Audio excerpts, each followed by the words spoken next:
Steady love. Mm-mm-mm-mm-mm. Mm-mm-mm. Steady love. Okay, that is the song that personifies Venus in Taurus. Good day. My name is Lateesha. I'm an astrologer with Soul Spread Wisdom. And today we are continuing on the series of Venus through the signs. And so yesterday I recorded Venus in Libra, and that is one of her homes. And so today we are talking about her first home, which is Venus in the sign of Taurus.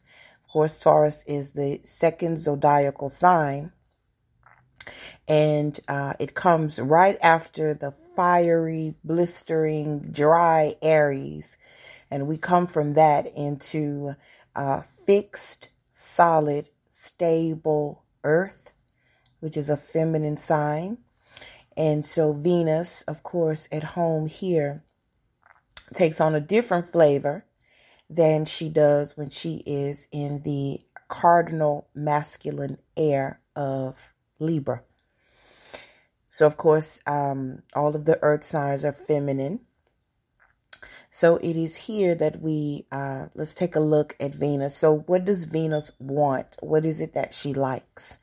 So Venus wants diplomacy. She wants all things beautiful, all things good. She wants this togetherness and harmoniousness. And in this feminine earth sign of Taurus, she is at her best. She is at home. This earth of Taurus is steady, just like in the song, that India Arie song that I opened up with. Before I pressed record, I was meditating on Venus and Taurus, and that was the song that just flowed into my mind, and that's just it. Steady love.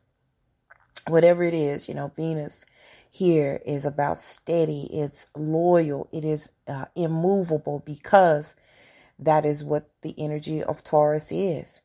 It is, showing up every day. It is about having just a small amount of friends, but they are loyal friends. So let's go a little deeper. So when we talk about Taurus and we talk about Earth is dry, and it is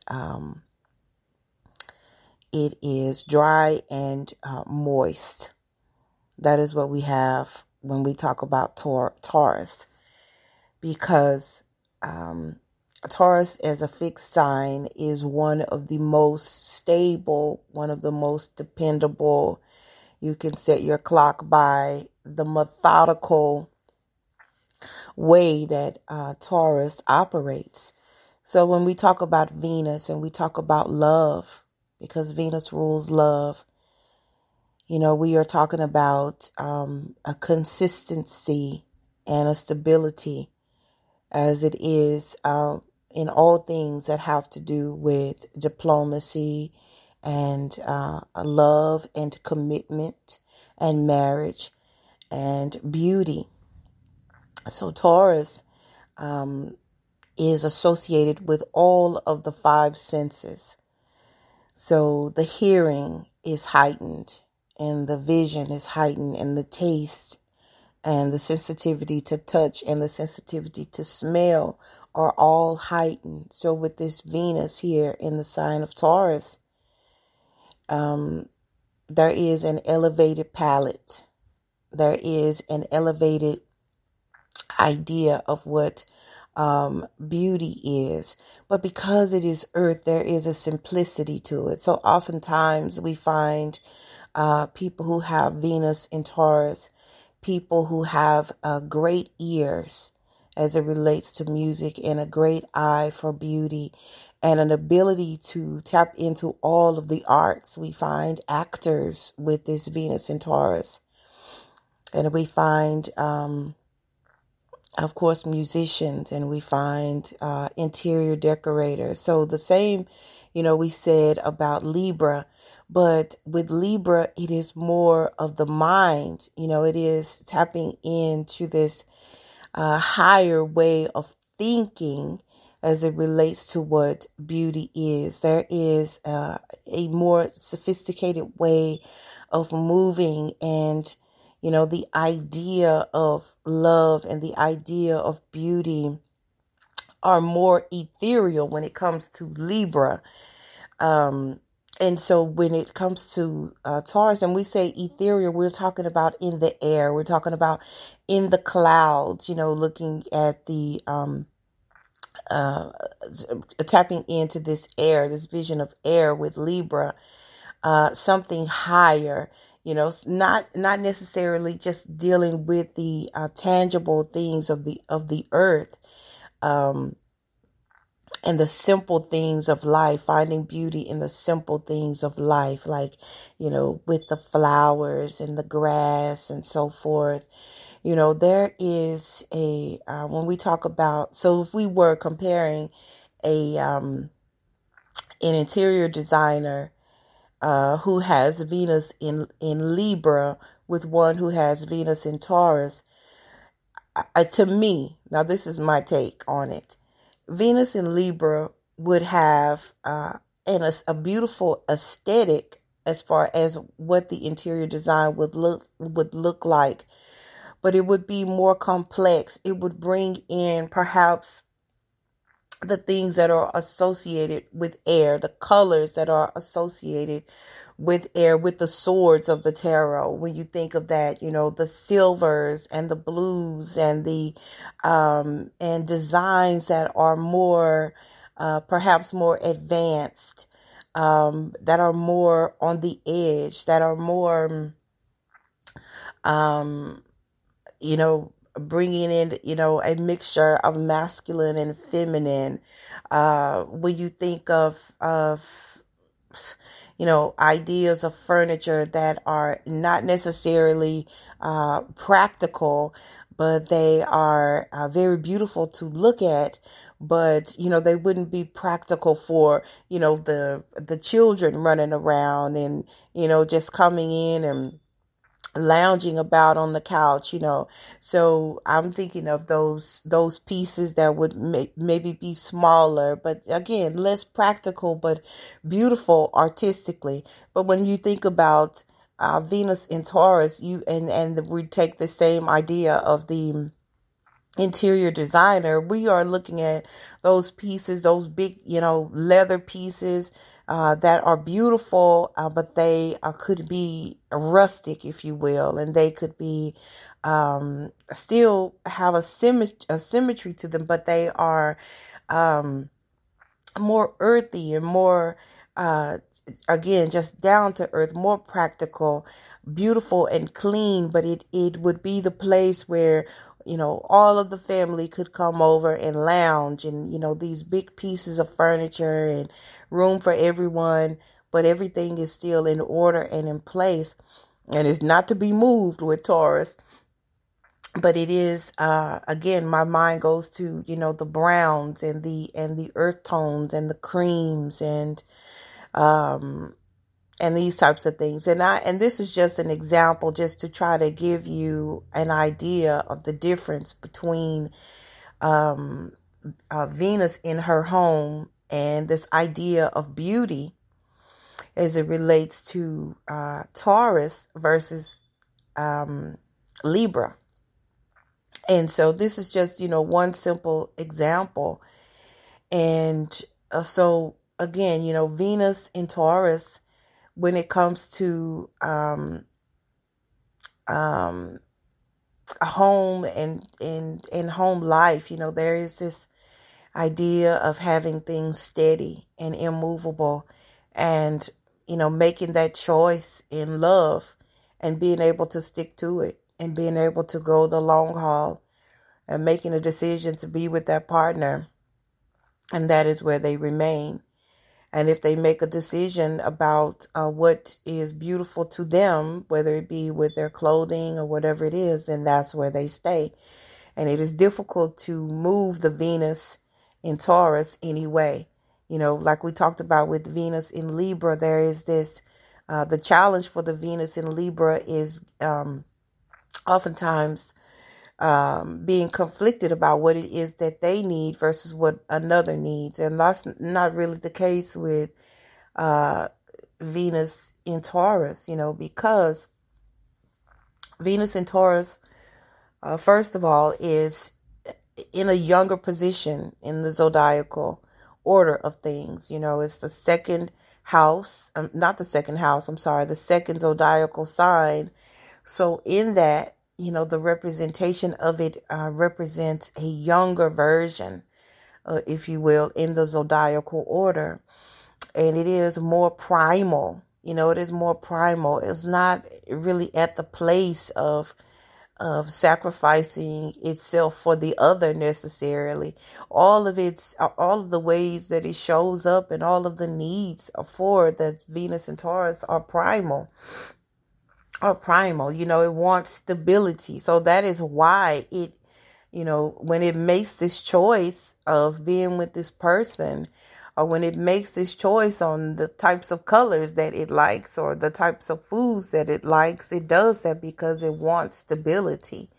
It wants to know that the ground is stable beneath it. And so if I'm changing colors and if I'm changing foods, I don't know if I can trust that. That's the heart of the Venus in Taurus. If I am friends with John, then I know John, and John and I have been friends, and I know how he operates. And so I would just rather stay friends with John because I know I can trust that. I know him, and we've been friends for 15, 20 years, and that's what it is. So if I add a new friend, then that would take me off course from what I know. And so that is like the reasoning behind the stability of Venus in Taurus.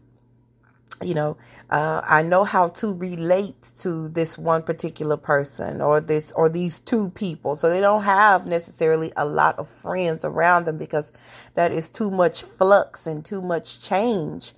It's the same with having lots of different lovers. It's too much flux and there's too much change. And, it's just easier and it's more stability and it's safer and it's something that I know and there's a consistency if I just have this one person and this one food and this one blanket, and so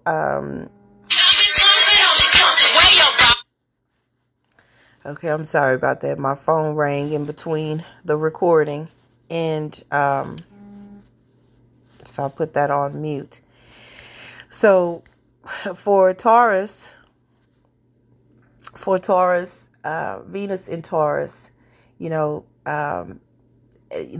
they can be so stuck in their ways. So the beauty of it is that they are faithful and loyal, and you can set your clock by how they love and the things that they will typically do and how they will speak to you and how they will show love to you. But, it can become, it's wonderful in that sense, but it can become boring. It can become, monotonous, every day, the same pattern, the same foods, wanting to go to the same restaurants. There's, this fixed nature of not trying anything new. In this idea of love, and they don't necessarily want to venture out, and like we said, because they just want the stability. So if in a love relationship, it can become challenging. It can become challenging unless you yourself have a lot of fixed energy.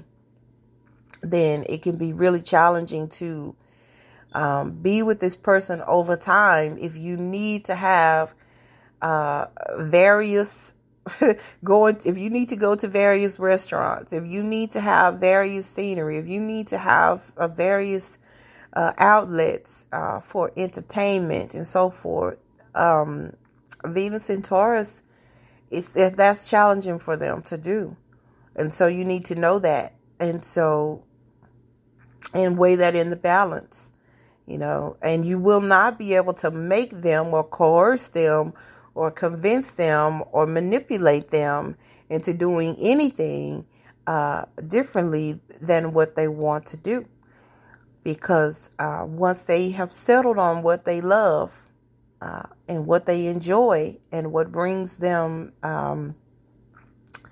a feeling of just this feeling of enjoyment, that's it. There's no changing. And if they do change it, it will probably be because Uranus is moving through the sign of Taurus right now and will shake up this Venus in Taurus. But outside of that, if it does not happen from within, you will not be able to change them. You will not be able to convince them of let's go dancing, or let's go have this experience. Not going to happen. Not going to happen. Venus in Libra, absolutely, because they want to please their partner, and they will give so much away of what they want to do for their partner, but not with Taurus. It's very different. It's a very different way of operating. Venus has a different way of operating, but she loves being here because in the sign of Taurus, she can express all of her loves and can come through with beauty and friendship and explore all of these sensual pleasures in life. And she loves it. And there can be an overabundance with it. Her overabundance with her enjoyment of sensual pleasures. And that's another trap that Venus and Taurus can fall into: overeating, over sexing, over shopping, anything in excess. And especially if there is a Jupiter anywhere near around, there can be an overindulgence of pleasure. And then, on the negative, like I said, just being stuck in this one idea, in this one place of what brings them pleasure and will not move from it. Okay, this is all that I have on Venus and Taurus, and I thank you so much for listening. And if you would like to book a reading with me, you can go to soulspreadwisdom.com and schedule that reading or consultation. And I look forward to it. And I say to you, Ase Ase Ase O, Yud He Vav He.